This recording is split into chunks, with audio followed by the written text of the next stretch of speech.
Move on to the next if you're done with your ex. The only ex I want is extra money. No extra stress, no extra worries. If I don't find a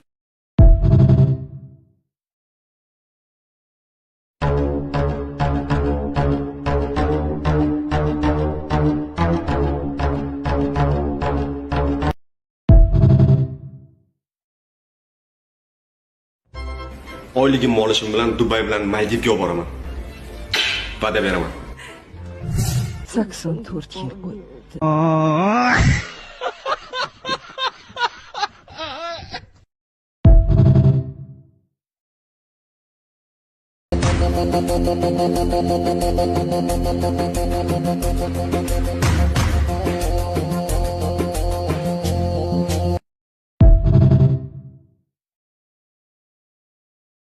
Likey